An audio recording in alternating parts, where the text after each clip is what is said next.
तर हामी जस्तो E9 मा आएका अनि भर्खर हैन गोर्खेहरू कस्तो हान्दो रहेछ। स्वागत छ तपाईहरुलाई मेरो नयाँ भिडियोमा। सो अनि आज चाहिँ हाम्रो थ्योरिटिकल क्लास थियो। सो त्यो क्लासलाई चाहिँ हामीले 2 महिनामा कम्प्लिट गरियो अनि अब चाहिँ हाम्रो प्र्याक्टिकल क्लास छ। सो आजदेखि त्यही गर्न जाँदैछु। आज सन्डे गर्मी छ, हलुका गर्मी छ। सो अनि केटाहरू आज हिजो चाहिँ गोल थियो फुटबल हेरेर केटाहरू मस्त सुत्यो कि जस्तो लागिरहेको छ। केटाहरूको केही छैन म्यासेज। सो म चाहिँ निक्लेँ, ठकुरी निक्ल्यो होला। हाम्रो चाहिँ क्लास सुरु भइसक्यो।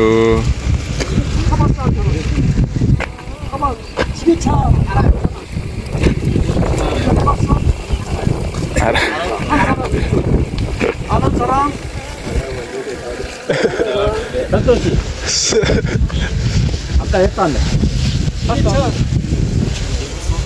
지게차 해봤어? 운전해본 사람? 안 해본 사람? 왜 불었었어? 안 해본 사람 위주로 수업할 거야. 해본 사람은 바꾼 사람 파. 순서대로.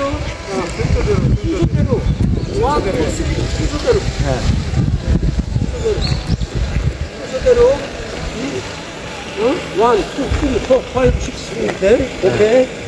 그리고 스탱레스터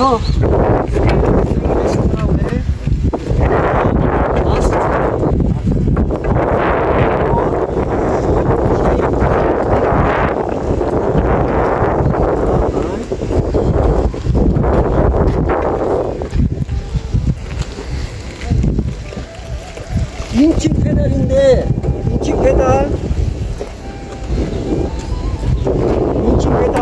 노 사용 안 해. 이거는 사용 안 해. 이건 브레이크 악셀에다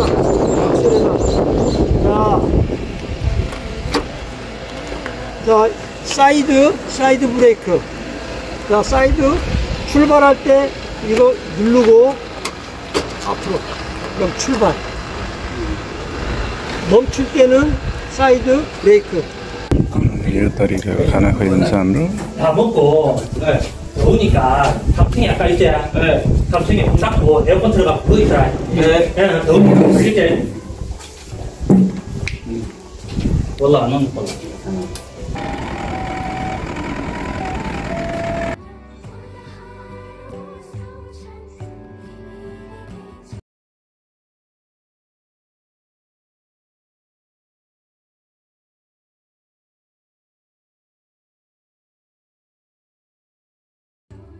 수고했습니다.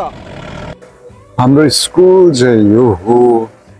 हाम्रो केटाहरू चाहिँ सिकिरहेछ केटाहरू गोर्खेहरू।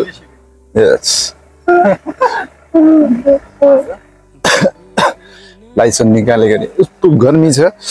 सो गर्मी खाँदै हामी चाहिँ बसिरहेछौँ। सो छुट्टीलाई पनि हामी सदुपयोग गर्दै बसिरहेछौँ भनौँ। यस्तै चाहिँ कोरियामा अब के गर्ने त है, केही सिक्नु पर्यो। बिना स्किल चाहिँ काम छैन रहेछ भन्ने कुरा चाहिँ जब आइयो तब थाहा भयो। केही न केही स्किल चाहिने रहेछ जीवन।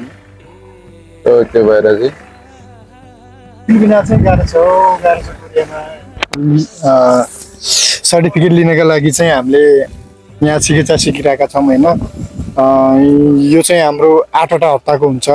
हरेक हप्ताको आइतबार बिहान 9:45 देखि दिउँसो 4 बजेसम्म हाम्रो यो चिकित्सा सिक्ने कार्यक्रम भन्दा नि चिकित्साको क्लास हुन्छ होइन।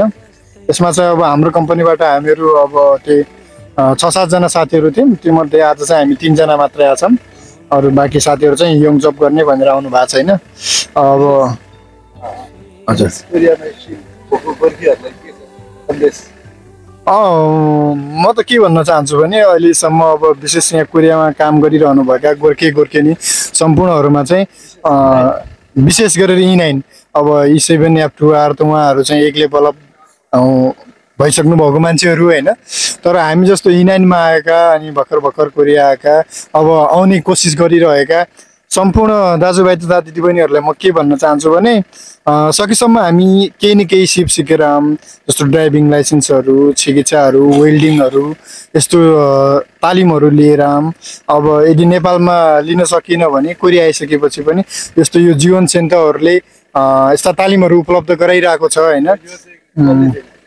यो चाहिँ हाम्रो थोङिङको के भन्छ यो चाहिँ नोदोङबुले दिएको कि होइन, यो उसको के यो सेन्टरको नाम यङजिन फेङसङ क्युब 1 के भन्छ होइन यस्तै समथिङ। यो चाहिँ अहिले काट्नु होला पछि एडिट गरेर होइन। यस्तो छ सकेसम्म केही सिप सिकौँ यत्तिकै अब रक्सी खाएर तास खेलेर यत्तिकै अब समयको सदुपयोग गरौँ भन्न चाहन्छु म। गोल चाहिँ खेलौँ त्यो पनि एउटा राम्रो कुरा हो। फुटबल चाहिँ खेल्नुपर्छ है, फुटबल क्रिकेट भलिबल जे छ त्यो चाहिँ खेल्नुहोस् किनभने स्वास्थ्यको लागि राम्रो हुन्छ। हस् धन्यवाद। आजलाई पनि हाम्रो क्लास सकियो, हाम्रो टाइम चाहिँ सकिएको अवस्था। अब हामी चाहिँ सारा रुम जानुपर्ने। आजलाई बाई बाई।